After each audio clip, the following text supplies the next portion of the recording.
Update 7:30 and Chicago's Morning Answer with Dan and Amy continues next on AM 560, The Answer. Check out the pre-Black Friday event this weekend at Shoot Point Blank. Take advantage of early doorbuster savings on firearms, ammo, and more. Plus, all Smith & Wesson firearms will be on sale during this event. Visit your Shoot Point Blank store for details. This is Chicago's Morning Answer with Dan Proft and Amy Jacobson on AM 560. The Answer.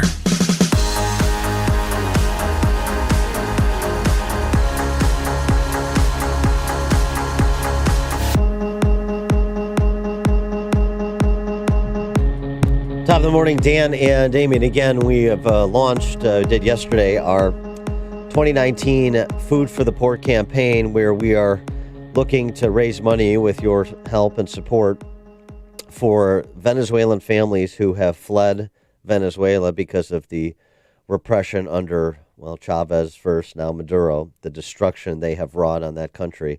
Those families with their children fleeing to Colombia, some 3 million have fled, 5,000 a day.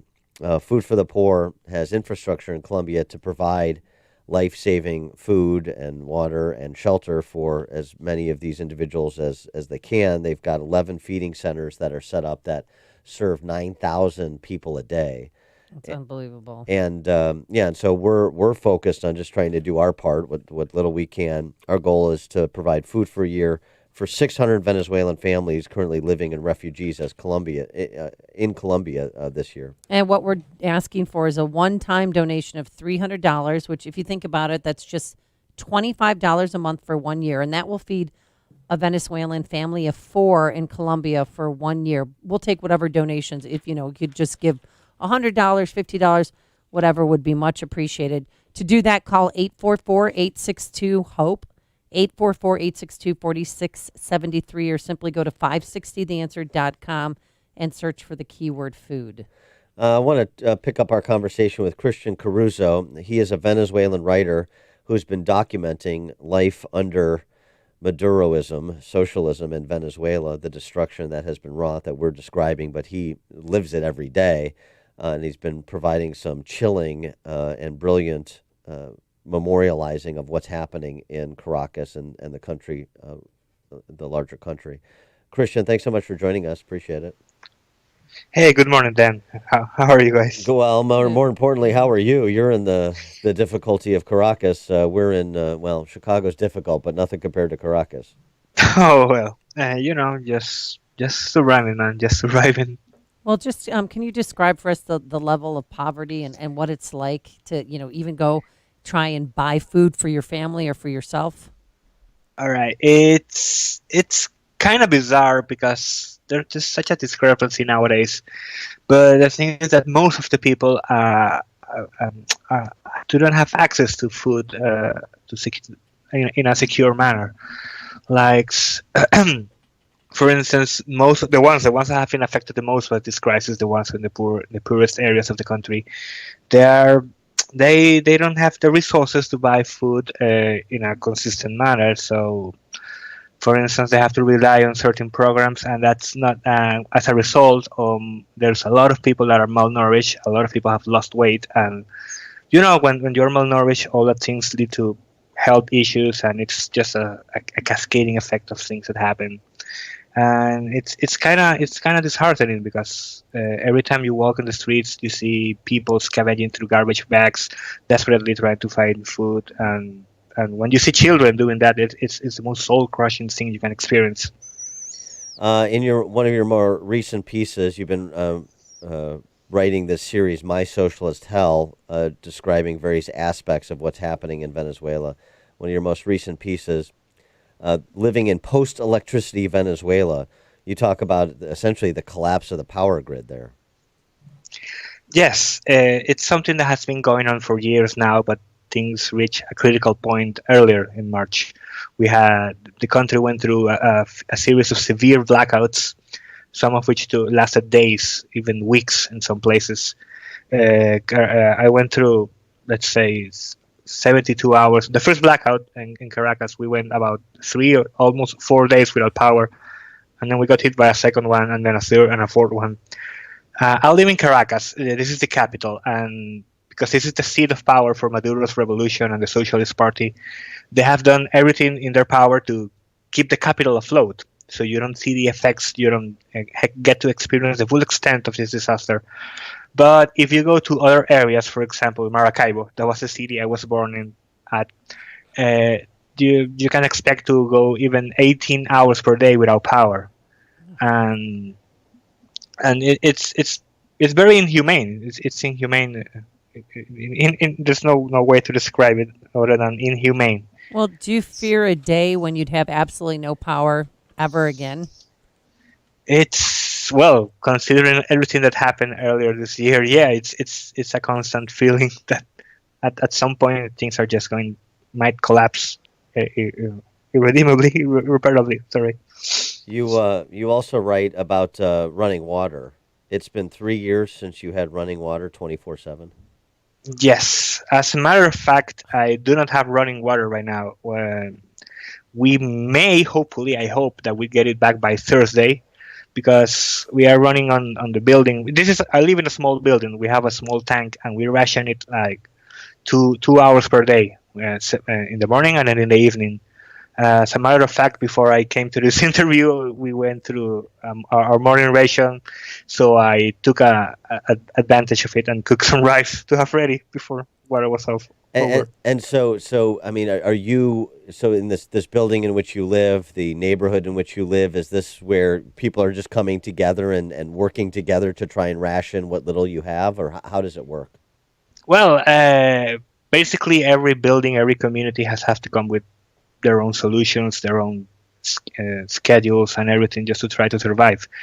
And like I said, with power, in Caracas, you don't get to see the full extent of this disaster because this is the capital, even though things are pretty dire. But for instance, my father lives in another state, and he tells me that he's running water returns to his house every 2 days, for 2 days, every 3 months at best. Oh my gosh. So, well, and then so in the community he lives in, they managed to arrange some sort of truck that delivers water, a bit of water for each house, and they go by it like every week. And why have you decided to stay there and not be like the 3 million others who have gone to Colombia, and then tens of thousands who have left for Brazil, Argentina, Chile? Well, I wouldn't be lying if I said the thing I want the most is to get away from this disaster with my brother. But I'm kind of stuck because I do not have a visa, and I'm trying to do things the right way, and the legal way. Because I have a brother to look after my mom passed away. I promised her that I would take care of him, and I'm trying to get either a work visa or something that allows me to travel in a legal way, would take my brother so we can start a new life. And that's the main goal that I have for the past year and a half, ever since my mom passed away. But it's been difficult. It's been quite a bureaucratic nightmare, and I'm kind of running out of options here. I can imagine. And I mean, how are they aware of the journalism that you're doing and how you're documenting what's happening? That can't be received well by those in charge.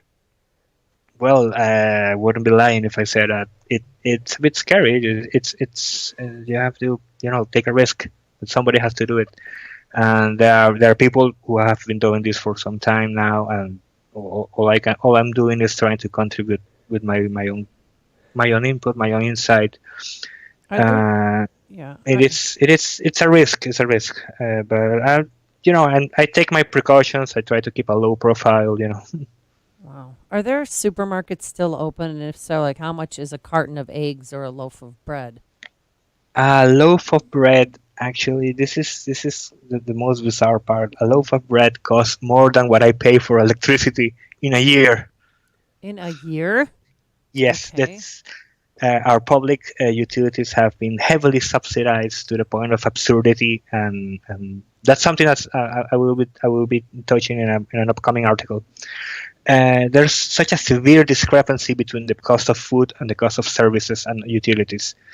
The last loaf of bread that I bought was yesterday. It went for almost 50,000 bolivars. To give you a sense of reference, the minimum wage is 150,000 right now. So that's 1/3 of your monthly minimum wage in a single loaf of bread. And so what is the situation with, I mean, you talked about power, water, food. What is the situation with starvation there, disease? Are you confronted with people dying around you on a daily basis?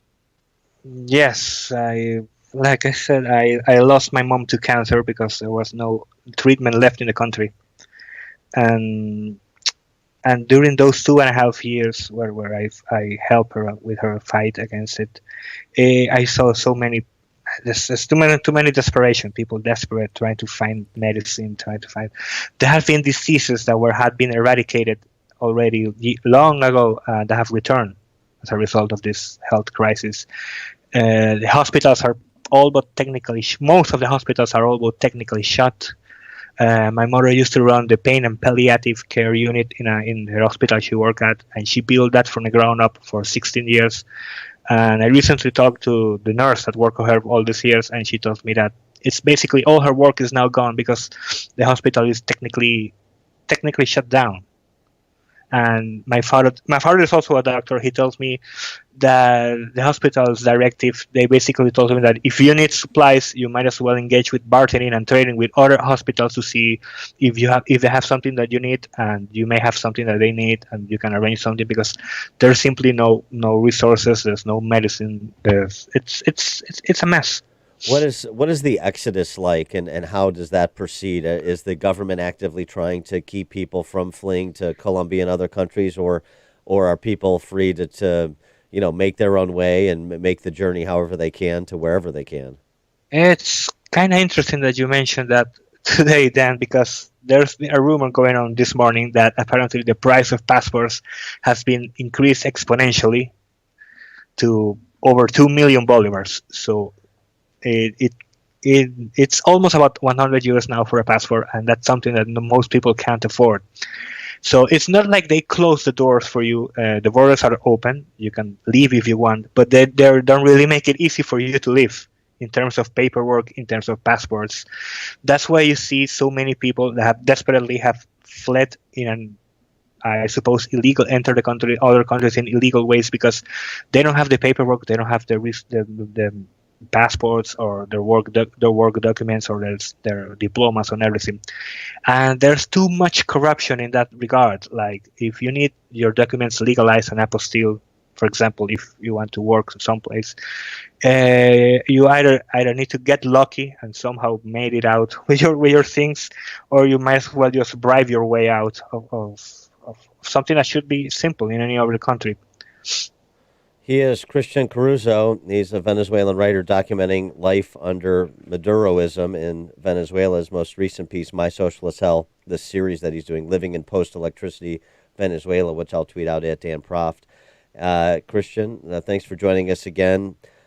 Be safe down there. I hope you and your brother are able to get out at some point. Thank you. Thank you so much. He's definitely in our prayers. And we also want to, again, repeat the number, 844-862-HOPE, 844-862-4673, or you can go to 560theanswer.com, search for the keyword food. But if you're a business owner and you've thought about advertising and thought, this is great, it's the holiday season, give to others who are less fortunate, give to the Venezuelans who are living in Colombia, you can become a business benefactor. And with that, it's a $2,500 tax-deductible donation. The money goes to Food for the Poor, and we will give you 40 60-second commercials that will air Monday through Friday from 5 a.m. to 8 p.m. right here on AM 560 The Answer. And to become a business benefactor, call Anjanette Nakowski. Of course, I just butchered her name. Natowski. Her number is 847-472-8951. Write it down, folks, 847-472-8951. Or again, visit 560theanswer.com. Search for the keyword food. And if you're thinking after listening to Christian, well, why doesn't Food for the Poor just go into Venezuela directly and provide the food in Venezuela directly? It's a good question. And of course, the answer is that you can't, because you don't have government support to do it.